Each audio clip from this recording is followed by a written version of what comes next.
तो सीरिया में तख्ता पलट के बाद बशर अल असद रूस भाग चुके हैं और इजराइल फुल एक्शन मोड में नजर आ रहा है।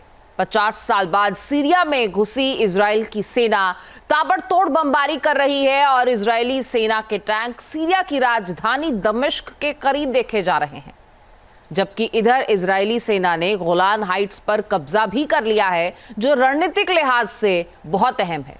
ऐसे में एक बार फिर से ग्रेटर इजराइल की चर्चा जोर पकड़ रही है और कयास लगने लगे हैं कि क्या नेतन्याहू अपने ग्रेटर इजराइल के प्लान पर ही आगे बढ़ रहे हैं।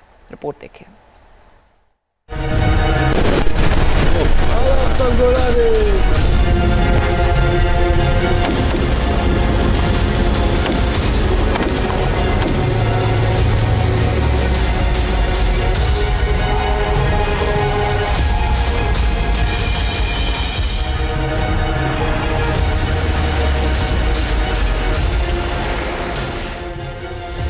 सीरिया में बशर अल असद के शासन के 24 साल के खात्मे की खबर जैसे ही आई, इजरायली सेना ने सीरिया में एक्शन शुरू कर दिया।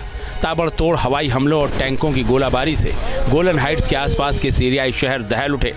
इजरायली प्रधानमंत्री बेंजामिन नेतन्याहू ने इजरायली सेना को गोलन हाइट्स पर इजरायली कब्जे के पार सीरियाई इलाकों में घुसने का आदेश दे दिया, जिसका पालन हुआ और इजरायली सेना टैंकों के साथ सीमा को बांटने वाली अल्फा लाइन पार कर सीरिया में 14 किलोमीटर भीतर तक घुस गई, जिसके बाद एक बार फिर से ग्रेटर इजराइल की चर्चा हर तरफ गूंजने लगी। सीरिया में इजरायली सेना का घमासान,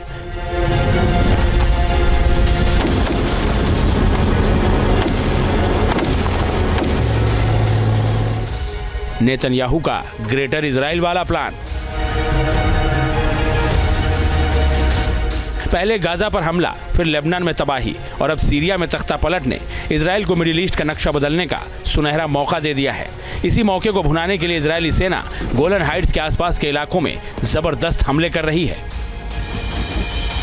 सीरिया के अंदर केमिकल वेपन की साइट्स को हिट करने की जो है वो किसी ग्रेटर इजराइल के एजेंडे के तहत की जा रही है और जाहिर है कि ये जो इजराइल की कार्रवाइयाँ हैं एक टेम्पोररी डिफेंसिव प्रीएम्प्टिव मेजर्स हैं और इसको लेकर के इजराइल के प्रधानमंत्री बेंजामिन नेतन्याहू ने भी कहा है कि एक टेम्पोररी कार्रवाई है, डिफेंसिव मेजर्स हैं और ये इजराइल सीरिया की अनिश्चित स्थितियों को ध्यान में रखते हुए ये मेजर्स ले रहा है।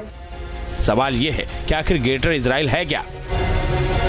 ग्रेटर इजराइल का मतलब उस बड़े इलाके से है जहां तक कभी प्राचीन यहूदी राज्य हुआ करता था। इसे मध्य पूर्व के लिए जायोनिस्ट विस्तारवादी योजना भी कहा जाता है। 19वीं सदी में यहूदीवाद की स्थापना करने वाले थियोडोर हर्जेल ने ग्रेटर इजराइल की अवधारणा दी थी।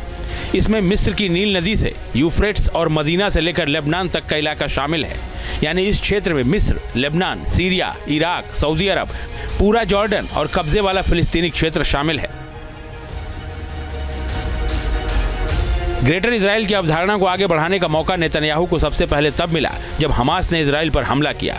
इजराइल ने हमास को मिटाने की कसम खाते हुए गाजा पर हमला कर दिया। फिर हमास के समर्थन में आए हिजबुल्लाह ने ग्रेटर इजराइल के प्लान पर आगे बढ़ने का इजराइल को दूसरा मौका दिया। इजराइल ने हिजबुल्लाह के खात्मे के लिए लेबनान पर हमला कर उसे भी तहस नहस कर दिया। अब सीरिया में हुआ तख्ता पलट उसे मिला तीसरा मौका माना जा रहा है। इजराइल ग्रेटर इजराइल के प्लान पर अमल के लिए ज्यादा से ज्यादा जमीन हासिल कर सकता है। ग्रेटर इजराइल को समझने के लिए ये मैप देखिए। इस मैप में जो लाल घेरा दिखाई दे रहा है वो पूरा इलाका ग्रेटर इजराइल का है। इस लाल घेरे के अंदर मिस्र, लेबनान, सीरिया, इराक, सऊदी अरब और पूरा जॉर्डन शामिल है। माना जा रहा है कि सीरिया पर इजराइल का ताज़ा हमला इसी ग्रेटर इजराइल की ओर उठाया गया एक और कदम है।